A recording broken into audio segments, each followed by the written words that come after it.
who was crazy until they were right all along. Hemingway, before he took his life, he became extremely paranoid the FBI was following him. His wife and people around him just thought he was mentally ill and grew deeply concerned. Hemingway went as far as getting electrotherapy at a psychiatric hospital to try and help with the perceived delusions. Turns out the FBI had been following and bugging him for years according to declassified files. In comparison, there was a sci-fi writer Philip K. Payne who was convinced the FBI was monitoring him, so he kept sending demand letters that they release his file. His daughter was interviewed years after he passed. Extras on Scanner Darkly DVD. Ike, I heard you've actually seen your father's FBI file, and it is quite large. Yes, it's rather large, but the only thing in there are copies of his demand letters. You telling me I can just send spam to the FBI and they will keep it? That dude who suggested that it might be a good idea to wash your hands before performing surgery. A gentleman never washes his hands. We here at Harvard wash our hands after we pee. Well sir, we at Yale don't pee on our hands. In the days of landlines, my phone was tapped. I could hear a strange hollow sound and I knew someone was listening. I had had a bad accident and was home for almost a year and involved in a lawsuit. I told my attorney about it. He told me the insurance company wouldn't bother. I mentioned it to my roommate. She told me I was crazy. I began to notice a van parked on my street. It was there for several days. I thought I was under surveillance. My attorney and my roommate said I was crazy. A person came to my door asking questions about the neighborhood. They claimed to be from a real estate company. They didn't go to other houses. I thought I was being watched. My attorney and my roommate said I was crazy. Several weeks later, my roommate's boyfriend was arrested for stealing physical and intellectual property from IBM. It was the beginning of the tech era and he stole millions in hardware and software and ideas. We were being watched to see if we were involved. The phone was tapped. We were under surveillance. We were taped. I wasn't crazy after all. Quite creepy, but a relief that you were correct. Ludwig Boltzmann. His equations and formulas explained the physical properties of matter, but as it went against the then accepted laws of physics, he was ridiculed and ignored for years while fighting for atom theory to be accepted. He took his own life just 3 years before Ernest Rutherford discovered the nucleus of an atom, proving Boltzmann's theory. If experiments didn't show that they work, the derivations in StatMech would seem like utter bullcrap. At the graduate level, it was less intuitive to me than quantum. I can really see why it was hard to accept and possibly drove its creators mad. Ludwig Boltzmann, who spent much of his life studying statistical mechanics, died in 1906 by his own hand. Paul Ehrenfest, carrying on the work, died similarly in 1933. Now it is our turn to study statistical mechanics. David L. Goodstein, States of Matter. The dingo ate my baby. Lady got made fun of constantly, most notably in Seinfeld, and I believe went to jail because nobody believed her. Turns out a dingo ate her baby. She is still made fun of. God, that poor woman. I can't even fathom what she must have gone through. Losing her child and then being punished and ridiculed for it, and then being paid off as though it was all fine now. Absolutely horrible. She's not even the only parent being treated that way. Doesn't detract from her pain, of course, but parents have been wrongly convicted several times, and we probably don't even know all cases. The ex-husband of my ex-girlfriend. Turns out he wasn't the crazy one after all. He kept trying to tell me, and if I would have listened from the beginning I could have saved 4 years of my life. I'm so sorry, man. There are always two sides of every story, and unfortunately, sometimes we meet the liars first. Good riddance, and I hope the new space in your life is filled by someone much more deserving of your love and affection. Sometimes we meet the liars first. I don't know if you are quoting anyone, but I'm stealing that very well written line. Courtney Love was warning everyone about Harvey Weinstein back in the mid-90s, but everyone just wrote her off. If you're a woman in this industry and Weinstein invites you to one of his parties, don't go. If Courtney Love of all people tells you not to go to a party, you should really not go to that party. It's like you're about to do some drug and Keith Richards says wow there man. I seriously recommend you don't do that. J. Harlan Bretz. He was a geologist that in the 1920s came up with a theory about why the dry falls and surrounding scablands of eastern Washington state were so sharp and abrupt instead of smoother should be with a general understanding of erosion, especially since the falls have no real river to speak of to create erosion. His theory was that a giant flood created by an even more massive lake ripped through the region millions of years ago, reshaping the landscape in a matter of days. He was laughed at and discredited in the geology community for almost 50 years, until someone discovered evidence in the 1950s of an ancient and massive lake that started just north of Montana that stretched all the way to southern Utah. The lake was believed to have been created by glacial dams, ice walls, during the last ice age. It would fill up over thousands of years and then hit a point where a glacial dam broke and the lake water would fire out the break like a water cannon, drain the lake, and reshape an entire region over several days as the water flowed toward the ocean. This happened several times. Since the flood that carved the dry falls likely started from the Lake Missoula area in modern-day Montana, it was named the Great Missoula Flood. Bretz was given an award in 1979 for his contribution to geology when he was 96 years old. He joked, "All my enemies are dead, so I have no one to gloat over." The gloat. Michael Burry, the first guy to predict the 2008 housing market crash. He was a hedge fund manager for Scion Capital at the time and basically bet his entire fund's liquidity, all the money the fund had, that there would be a crash. No one believed him, except a few other people who also bet against the market. Several of his clients sued him for tying their money up in what they considered to be a foolish bet, all to have him be right in the end. He made his fund something like $1.3 billion and the value increased about 489%. The movie The Big Short is about him and the few other people who were wise enough to bet against the market at the time. I've watched the movie like 5 times in order to try to understand exactly what happened, but still don't fully get it. I recommend it to anyone who's interested. Fun fact, Michael Burry was also ahead of the curve in the recent GameStop surge. I think he had something like 1.2 million shares of GameStop months before the price shot up. Might need to fact check myself. After watching The Big Short, I looked up how it all worked and what happened. Explaining it in the simplest terms, in the simplest way, trying not to screw up some of the details. This is how it worked. When you are given a loan, that loan is sold over and over again within the market. The loan is graded based on the likelihood of you fully paying the loan. Higher graded loans are worth more. The lowest graded are almost unsellable, or were, until they started putting them into larger package deals that included some extra, higher graded loans that were not sold yet. This created a demand, and the market was flooded with the lowest grade of loan. At the fear of losing business, low grade loans started being given higher grades. And these crappy loans, now being presented as higher valued stuff, started being cycled through the market until they made it into the highest grading tier. This is what Michael Burry figured out. He checked loan by loan, seeing how crap the market actually was, and bet against it. I'm sorry, but how do people sell loans? And why would they want to? I can't quite wrap my head around this. The doctor who found COVID in China and was silenced and died in prison from COVID. He died in a quarantine hospital after developing complications from COVID, not prison.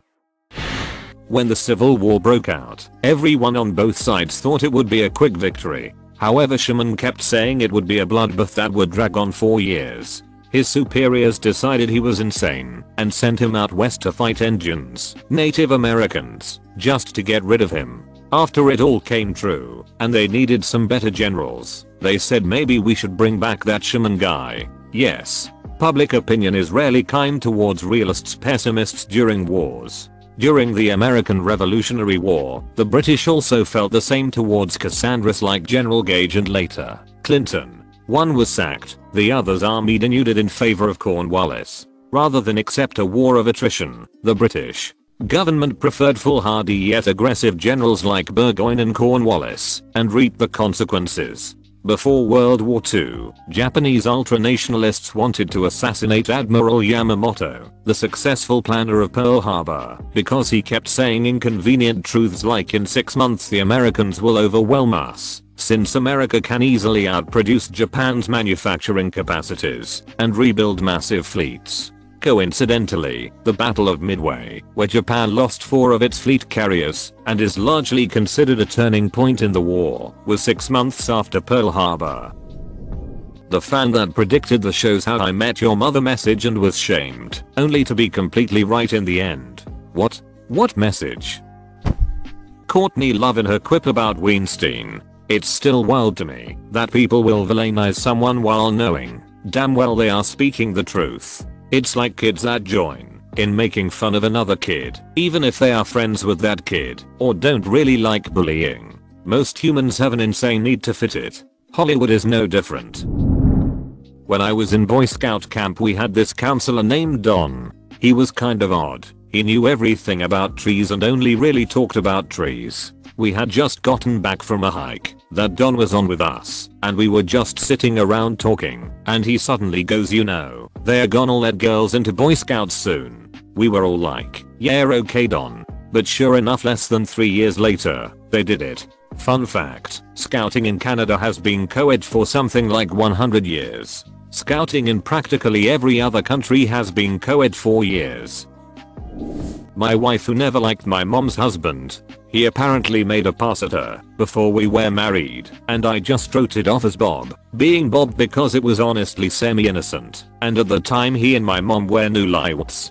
But over the years we started finding out he was hitting my mother, he fondled my sister, he was constantly cheating on my mom. He got caught trying to take an upskirt picture of my friend's underage sister, and he punched my mom in the head outside in the ice, causing her to hit her head on the pavement, fracturing her skull, and causing an almost fatal brain hemorrhage. She needed 2 brain surgeries and now deals with balance issues and almost complete loss of taste and smell and hearing in one ear. He has never faced any consequences for anything because, for reasons I can't quite understand, local law enforcement in their podunk town takes his side every time she calls the cops on him. One time they even took her to jail because his wasted ass fell in the walk-in pantry while they were having an argument, and he called the cops and said she beat him up. He's literally twice his size. The next time a woman of your acquaintance expresses discomfort about a man you know, maybe believe her instead of dismissing it as person X just being person X. If All Hand C Jimmy is feeling up every woman around him, sure, that's All Hand C Jimmy being All Hand C Jimmy. It's also gross harassment that's actively against the law. Listen to women and believe them. Not hard. Sinead O'Connor. People got big mad about her ripping up that picture of the Pope, but she was right. Along the same vein, Courtney Love. We all thought it was the drugs talking when she spouted off about Harvey Weinstein, but that also turned out to be very true. That definitely killed her career and she should freaking sue CIA. That one journalist Gary Webb that uncovered the truth that the CIA aided and abetted Nicaraguan Contra rebels in funneling cocaine into inner city communities.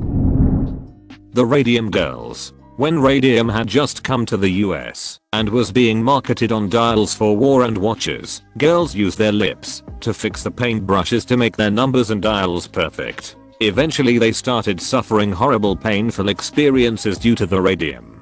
These girls fought for years to figure out A. what was wrong with them, B. who was responsible, and C. how they were going to pay their bills / support their families. It's a horrible injustice. These girls needed support and validation that they weren't crazy, that it was radium, and it took far too long and too many deaths for it to happen. Worst part is, the company knew it was bad for the girls and continued to encourage them to put brushes in their mouths. Oh no, it didn't just stop there. The company tarnished these sick women's reputations and said all their problems were caused by syphilis. They basically responded to cancer sufferers by calling them whores.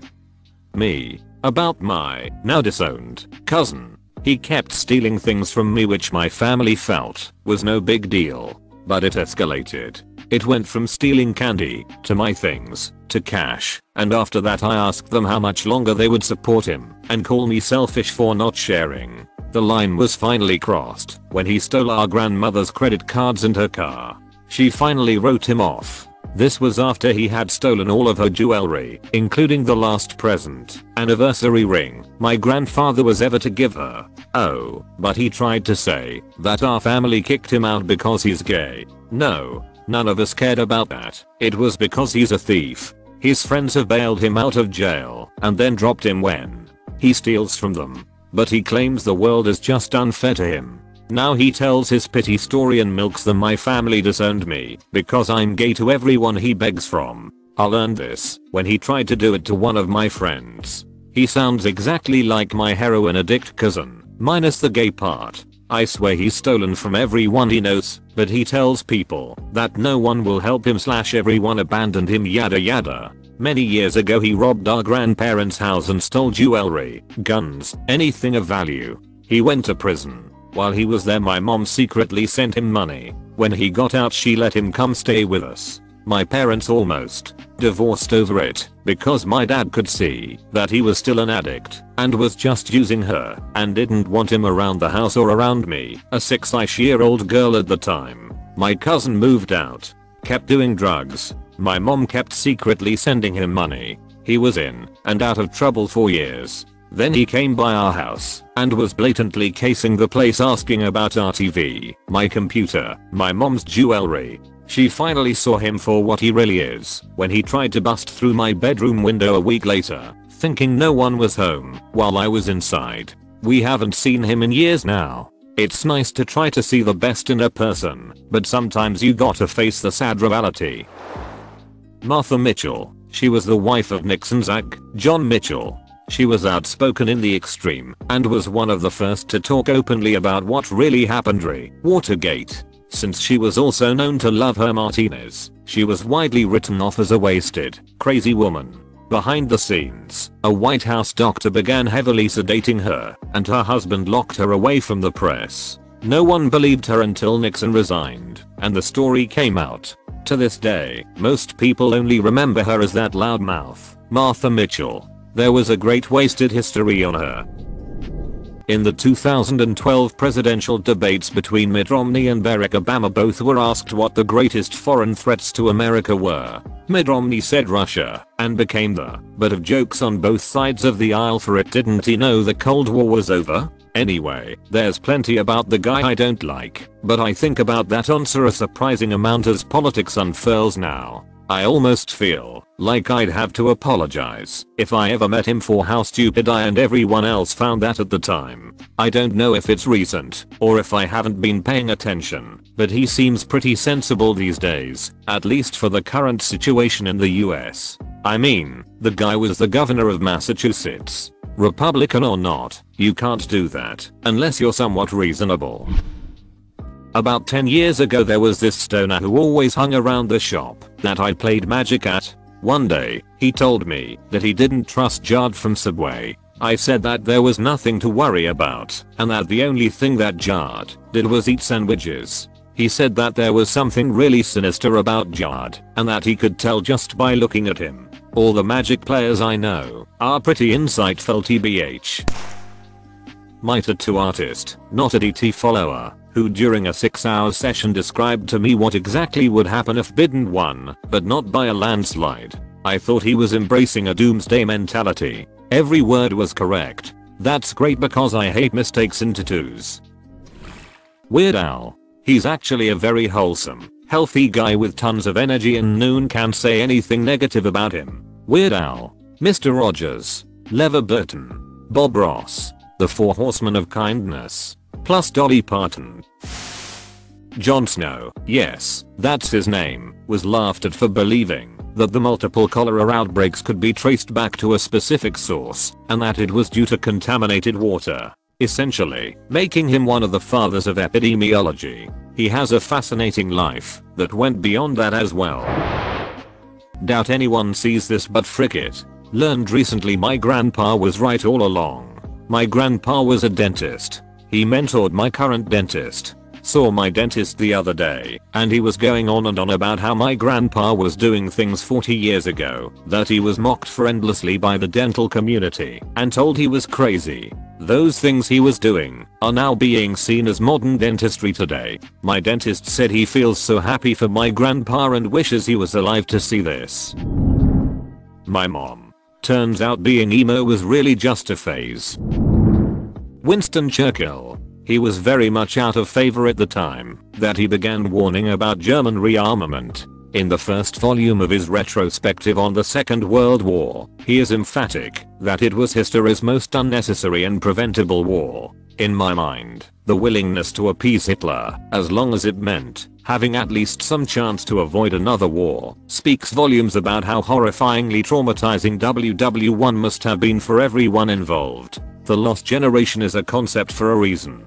WWI was a death on honorable warfare and the rise of true manufactured death. Hell, the constant death and destruction is the reason art went surreal in the 20s. Part of me can't blame any country for wanting to avoid another world war at all costs, not just for costs, but because it may have been the first time an entire continent was hit with collective trauma. The people who discovered prions. All the other biologists thought they were crazy to suggest one protein could be an infectious agent. Nope, those biologists were wrong and Nobel Prizes were awarded. The famous Swift quote applies: when a true genius appears in the world, you may know him by this sign, that the dunces are all in confederacy against him. Taylor Swift does have some great lyrics. She wrote that after everyone shamed her for that Kanye West thing. We should've known. 2007 Britney Spears, when she cut her hair. We thought she was nuts then. Could be, don't follow her news, but after the stuff in 2020 we can all probably relate in some way. More accurately, she isn't nuts, just being comprehensively imprisoned. I'm pretty sure it's both. I kept telling people that Apple deliberately sabotages their phones to stop working overtime via their updates, and that it doesn't matter if you reject the update, it'll happen anyway. Lo and behold, Apple was caught out using planned obsolescence via updates to sabotage their own phones, to twist its customers' arms into buying a new one. They said I was being paranoid. Well, who's paranoid now, Laura? Who's paranoid now? The people who were tortured as a part of MKUltra. Imagine trying to convince the people around you that the government is trying to make you crazy with mind control, only years later to find out that not only was it true, but you wouldn't get compensation for it, and you were subject to illegal human experimentation. Albert Einstein, when he initially proposed the relativity theory, Albert Einstein found himself on the opposite end of this with quantum mechanics. I heard he also didn't believe it wasn't butter. Churchill derided as an anti-German imperialist warmonger until Hitler unleashed his armies on Poland. To be fair, Churchill definitely was an imperialist warmonger. Yes, he was, and he was anti-German as well. He just happened to have been right about the Nazis.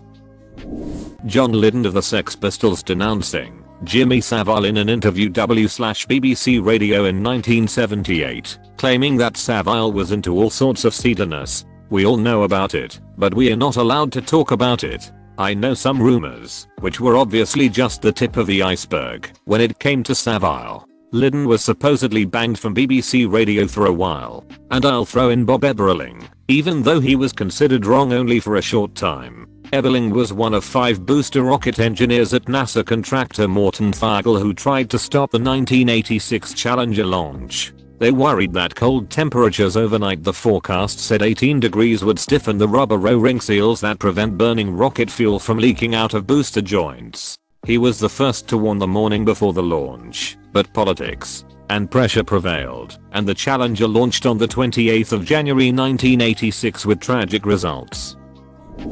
Alan Turing, when inventing the first computer to decrypt coded messages intercepted from the Nazis during WWII, everyone thought it was a huge waste of money until he finally got it to work, which then served as the foundation of making it possible for you to read my comment. Corey Feldman. Everyone thought the dude did too many drugs back in the day, but he was right. Well, the two aren't mutually exclusive. Galileo said the Earth orbits the sun. Back then everyone said that the sun orbited the Earth. He was right all along, and Copernicus too. Actually, the church kind of liked Copernicus and thought his ideas were great. What mad them off about Galileo was that A, he made a point of directly antagonizing church officials, while Copernicus did not. B, Galileo also did so in the middle of the Protestant Reformation, when the church was a little skittish about people challenging the church's authority.